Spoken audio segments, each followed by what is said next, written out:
Francis Vemba. Et dis donc, on continue de frimer. Francis Vemba du Cameroun, donc. Ok, là c'est mieux.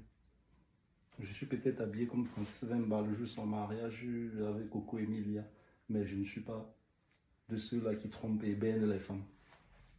C'est mieux. Ouais, après je comprends aussi les hommes. Hein. Après je comprends les hommes. Ça me rappelle une époque en 2005 où j'étais en Guayaquil.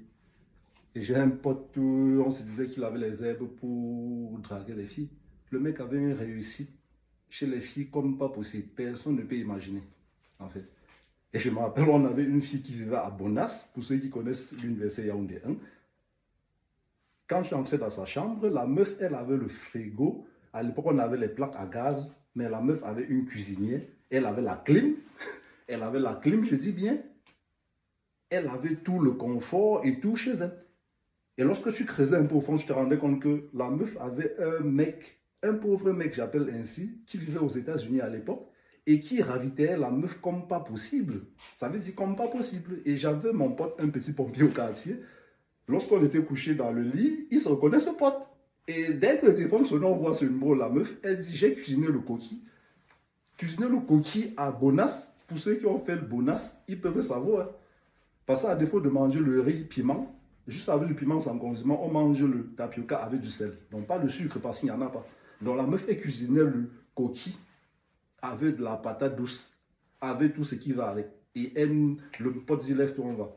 On va chez la meuf, on s'assoit dans le canapé, s'il vous plaît. C'était un studio. Elle nous sert à boire, normalement. Et tout, on mange, vous voyez. Le mec aux États-Unis, il saigne pour une meuf, alors qu'il y a un petit pompier qui fait d'elle ce qu'il veut. On finit de manger à un moment donné, forcément, ton pote, ton combi commence à te regarder d'un air, mais il faut dire, tu as mangé, il faut que tu partes. Et là, je comprends vite fait, vous voyez. Et je me lève, je lui dis à la fille, ok, je suis parti. La meuf dit, mais tu es le pote de mon mec et tout. Elle te sort un billet de 10 000, mes potes.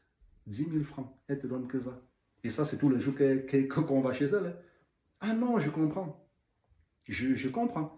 Mais après, ce n'est pas aussi trop pour cautionner ce genre d'acte, vous savez. Ce genre d'acte.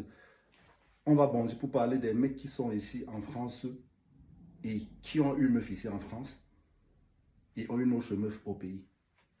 Les gars, comment vous faites pour gérer ça? Je ne comprends pas. Comment vous faites pour gérer?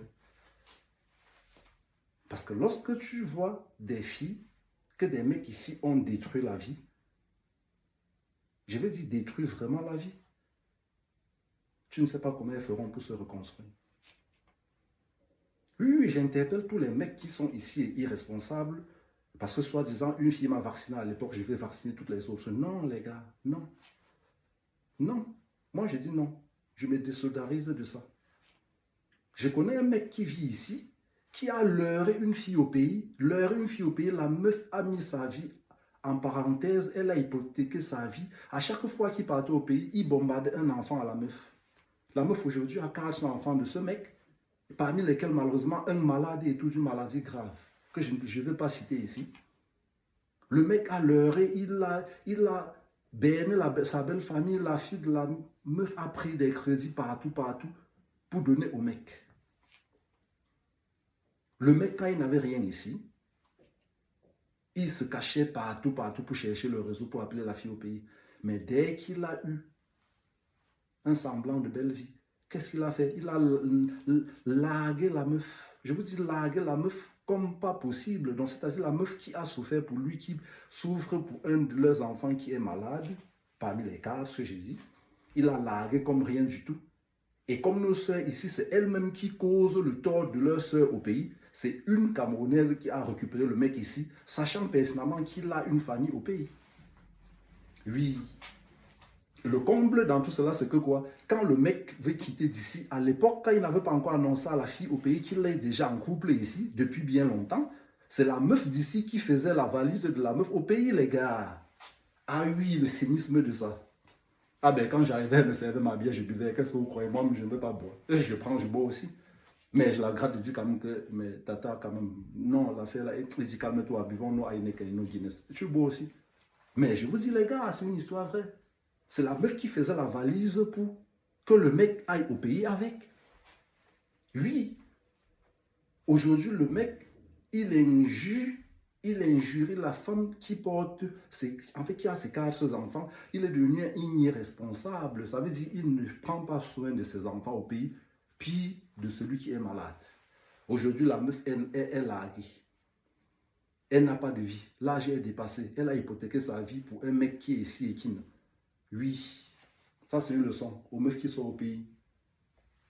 Les filles, lorsque vous êtes avec un mec, que l'amour soit n'importe comment au pays, lorsque ce mec-là décide de quitter le pays pour venir ici, non, même si vous avez 10 enfants, ce n'est pas un gage de quoi que ce soit. Si le mec fait déjà 1 an, 2 ans maxi, il ne vous amène pas, il ne fait pas le regroupement familial pour vous amener ici, alors faites votre vie.